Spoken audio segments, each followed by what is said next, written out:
Masa prasejarah di Nusantara. Nusantara pada periode prasejarah mencakup suatu periode yang sangat panjang.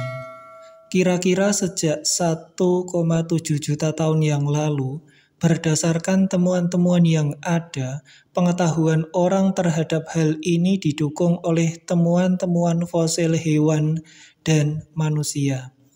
Sisa-sisa peralatan dari batu, situs batu bersejarah, bagian tubuh hewan, logam, senjata pusaka tradisional, laduk atau pedang, keris, adat istiadat budaya, dan tradisi yang diwariskan secara turun-temurun dari generasi ke generasi yang hingga saat ini masih dipertahankan.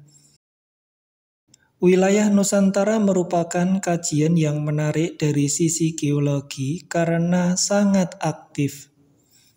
Di bagian timur hingga selatan kepulauan ini terdapat busur pertemuan dua lempeng benua yang besar, lempeng Eurasia dan lempeng Indo-Australia. Di bagian ini, lempeng Indo-Australia yang bergerak ke utara menghujam ke bawah lempeng Eurasia. Akibat hal ini terbentuk barisan gunung api di sepanjang Pulau Sumatera, Jawa, hingga pulau-pulau Nusa Tenggara. Daerah ini juga rawan gempa bumi sebagai akibatnya. Di bagian timur terdapat pertemuan dua lempeng benua besar lainnya, lempeng Eurasia dan lempeng Pasifik. Pertemuan ini membentuk barisan gunung api di Kepulauan Maluku bagian utara ke arah bagian utara Pulau Sulawesi menuju Filipina. Wilayah barat Nusantara modern muncul kira-kira sekitar kala Pleistosen terhubung dengan Asia daratan. Sebelumnya diperkirakan sebagian wilayahnya merupakan bagian dari dasar lautan. Daratan ini dinamakan paparan Sunda atau Sundaland oleh kalangan geologi. Batas timur daratan lama ini paralel dengan apa yang sekarang dikenal sebagai garis Wallace. Wilayah timur Nusantara di sisi lain secara geografis terhubung dengan benua Australia dan berumur lebih tua sebagai daratan. Daratan ini dikenal sebagai paparan Sahul dan merupakan bagian dari lempeng Indo-Australia yang pada gilirannya adalah bagian dari benua Gondwana. Di akhir zaman es terakhir, atau 20.000 hingga 10.000 tahun yang lalu, suhu rata-rata bumi meningkat dan permukaan laut meningkat pesat.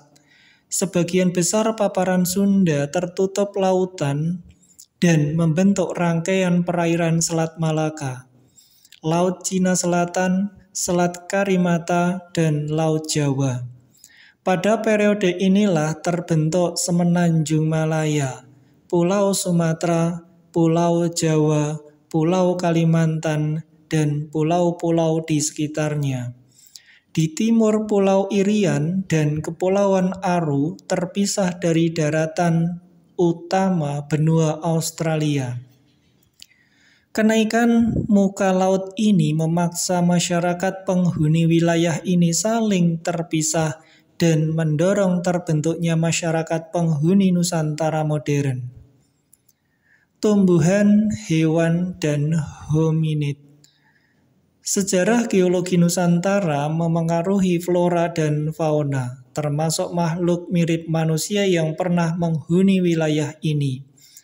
Sebagian daratan Nusantara dulu merupakan dasar laut, seperti wilayah pantai selatan Jawa dan Nusa Tenggara. Aneka fosil hewan laut ditemukan di wilayah ini. Daerah ini dikenal sebagai daerah karst yang terbentuk dari endapan kapur terumbu karang purba. Endapan batu bara di wilayah Sumatera dan Kalimantan memberi indikasi pernah adanya hutan dari masa Paleozoikum.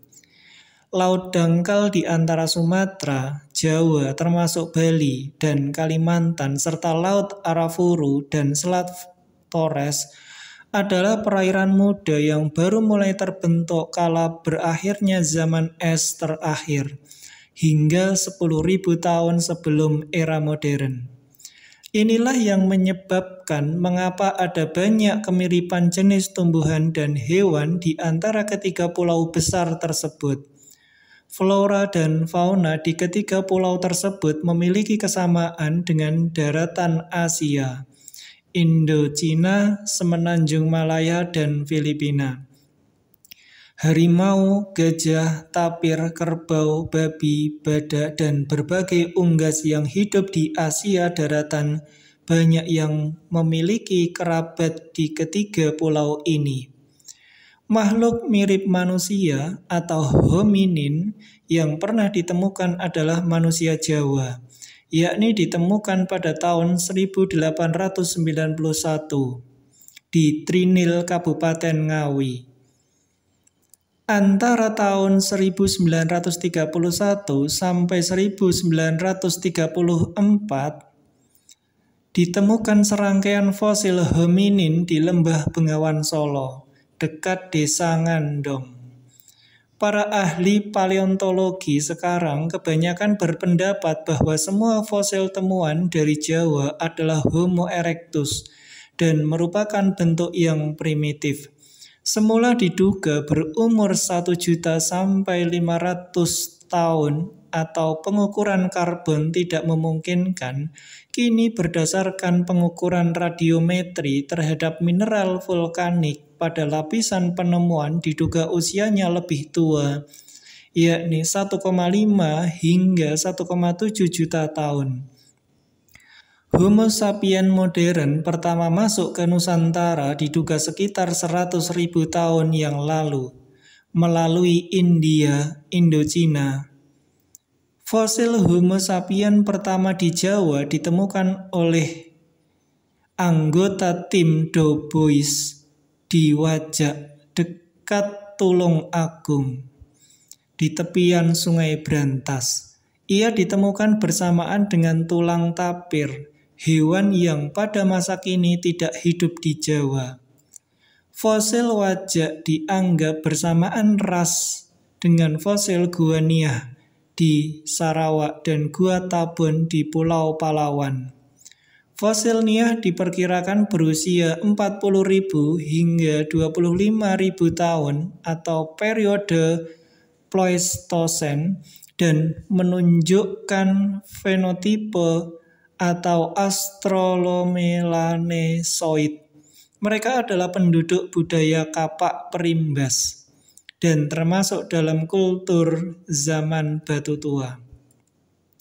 Pengumuman pada tahun 2003 tentang penemuan yang dianggap sebagai spesies Homo primitif oleh para penemunya memantik perdebatan baru mengenai kemungkinan adanya spesies mirip manusia yang hidup dalam periode yang bersamaan dengan Homo sapiens.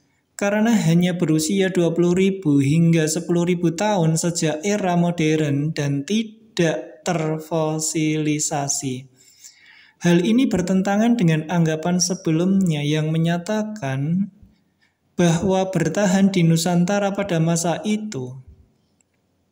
Perdebatan ini belum tuntas karena pertentangan yang menganggap adanya Homo sapiens yang menderita penyakit sehingga berukuran katai. Migrasi manusia. Bukti-bukti Homo sapiens tertua di Nusantara diketahui dari tengkorak dan sisa-sisa tulang hominin di Gua Wajak, Kabupaten Tulung Agung, dan Gua Niah, Sarawak, Pulau Kalimantan. Menyusul temuan-temuan baru berikutnya yang telah diidentifikasi sejak awal paruh kedua abad ke-20, salah satunya di Gua Song Terus, ujung timur Pegunungan Sewu, Kabupaten Pacitan. Ras wajah ini mungkin meliputi juga manusia yang hidup sekitar 25.000 hingga 40.000 tahun yang lalu di Asia Tenggara, seperti manusia Niah di Sarawak, Malaysia, dan manusia Tabon di Pulau Palawan, Filipina. Homo sapiens di Gua Niah menurut penanggalan radiokarbon hidup kira-kira 40.000 tahun yang lalu. Usia fosil utuh di Gua Braholo atau Gunung Kidul ditemukan tahun 2002 dan Song Gua Keplek dan terus Pacitan berusia lebih muda sekitar 10.000 tahun sebelum era modern atau tahun 0 Masehi. Pendugaan ini berasal dari bentuk perkakas yang ditemukan menyertainya. Walaupun berasal dari masa budaya yang berbeda, fosil-fosil ini menunjukkan ciri-ciri Austromelanesoid, suatu subras dari ras Negroid yang sekarang dikenal sebagai penduduk asli Pulau Papua, Melanesia, dan benua Australia.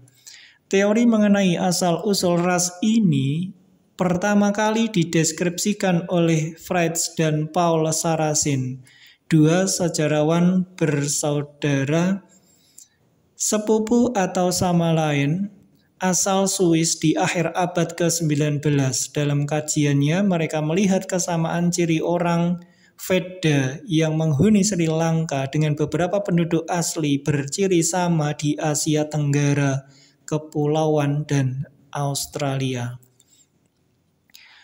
Pada Agustus 2017, Jurnal Sains Internasional The Nature melaporkan temuan fosil gigi Homo sapiens di Gua Lida Aceh, Sumatera Barat, yang diyakini berusia antara 73.000 hingga 63.000 tahun.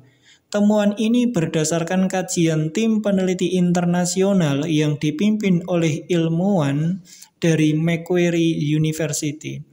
Sebelumnya, penyelidikan terhadap gua-gua di Sumatera Barat pernah dilakukan oleh ahli anatomi kebangsaan Belanda pada tahun 1880-an.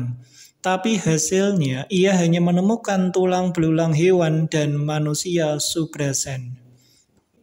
Periode Paleolitik di Nusantara diketahui dari alat batu kasar atau paleolit, atau terbuat dari cangkang kerang yang ditemukan di berbagai penjuru. Temuan-temuan fosil tengkorak dan tulang-tulang di Jawa menjadi petunjuk penting periode ini. Hingga 2014 telah ditemukan fosil hominid dan Patiayam atau Jekulo Kudus, Miri Sragen, Sangiran Sragen, Sambung Macan Sragen, Trinil Ngawi, Punung Pacitan, Ngandong Blora, Wajak Tulung Agung, Kedung Brubus Madiun, dan Perling Mojokerto. Pada 2013 di Pulau Flores ditemukan fosil kerangka manusia kerdil yang diperdebatkan apakah termasuk Homo erectus atau Homo sapiens.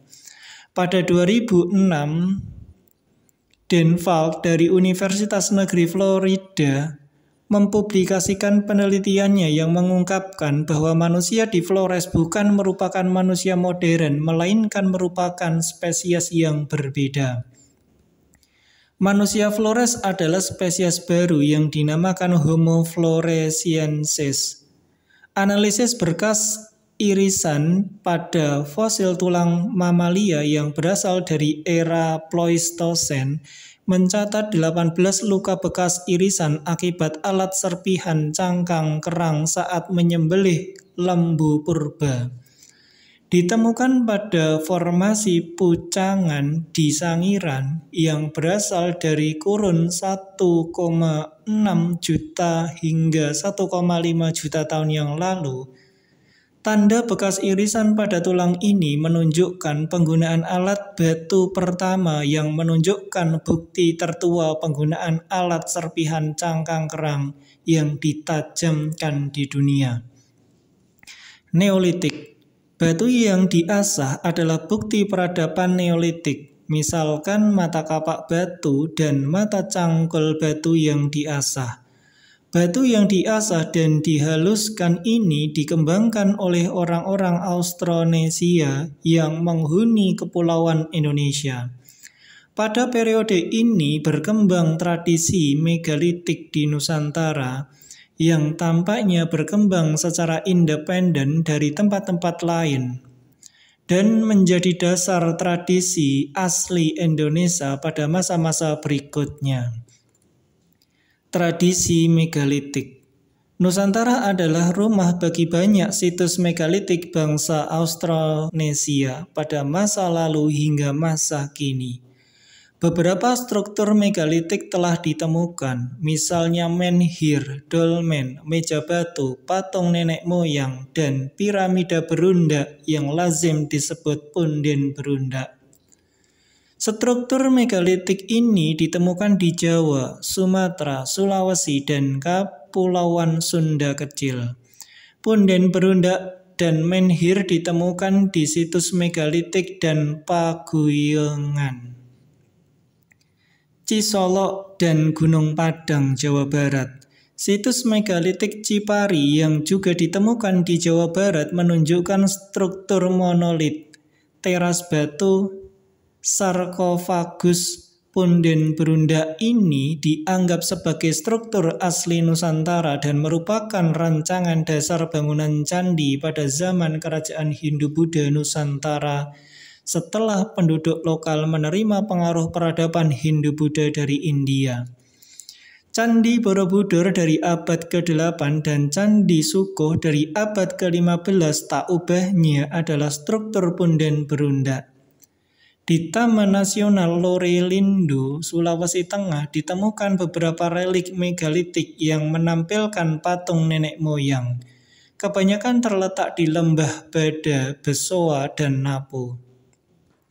Tradisi megalitik yang hidup tetap bertahan di Nias, pulau yang terisolasi di lepas pantai barat Sumatera. Kebudayaan Batak di pedalaman Sumatera Utara, Pulau Sumba di Nusa Tenggara Timur, serta kebudayaan Toraja di pedalaman Sulawesi Selatan. Tradisi megalitik ini tetap bertahan, terisolasi, dan tak terusik hingga akhir abad ke-19. Zaman perunggu. Kebudayaan Dongson menyebar ke Indonesia membawa teknik peleburan dan pembuatan alat logam perunggu, pertanian padi, lahan basah, ritual pengorbanan kerbau, praktek megalitik, dan tenun ikat. Praktek tradisi ini ditemukan di masyarakat Batak, Toraja, serta beberapa pulau di Nusa Tenggara dan Bali. Artefak peradaban ini berupa kapak perunggu untuk upacara dan gendang perunggu nekara yang ditemukan di wilayah Nusantara. Zaman besi. Zaman besi adalah periode akhir dari 3 zaman yang mengklasifikasikan masa prasejarah Indonesia. Perkakas pada zaman besi seperti pedang, tombak, dan alat pertanian sebenarnya tidak sama pada zaman perunggu. Berbasis pada suku-suku, kerajaan sudah mulai terbentuk pada zaman ini yang disertai dengan berbagai penaklukan. Pada zaman besi, pertanian dan peternakan sudah berkembang. Rakyat sudah mulai membudidayakan berbagai macam tanaman sekaligus hewan ternak. Zaman besi berakhir pada abad ke-4 sebelum Masehi di sebagian besar dunia dengan menganut kepercayaan animisme. Sistem kepercayaan. Warga Indonesia purba adalah penganut animisme dan dinamisme yang memuliakan roh alam, roh nenek moyang. Arwah leluhur yang telah meninggal dunia dipercaya masih memiliki kekuatan spiritual dan mempengaruhi kehidupan keturunannya. Pemuliaan terhadap arwah nenek moyang menyebar luas ke masyarakat kepulauan Nusantara, mulai dari masyarakat Nias, Batak, Dayak, Toraja, dan Papua.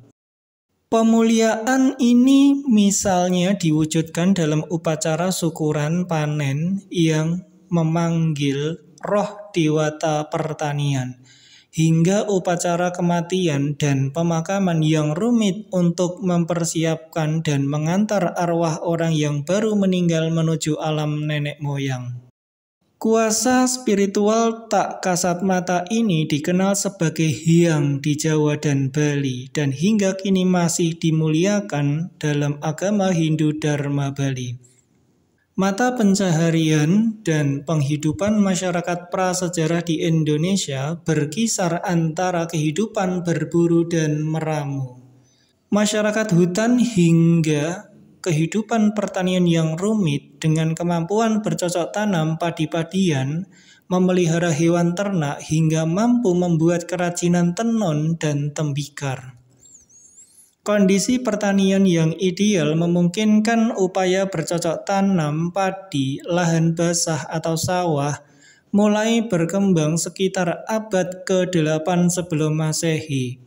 Kemungkinan desa dan kota kecil mulai berkembang pada abad pertama Masehi. Kerajaan ini yang lebih mirip kumpulan-kumpulan kampung yang tunduk kepada seorang kepala suku, berkembang dengan kesatuan suku bangsa dan sistem kepercayaan mereka.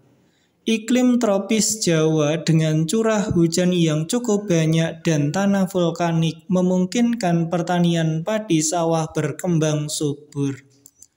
Sistem sawah membutuhkan masyarakat yang terorganisasi dengan baik dibandingkan dengan sistem padi lahan kering atau ladang yang lebih sederhana sehingga tidak memerlukan sistem sosial yang rumit untuk mendukungnya.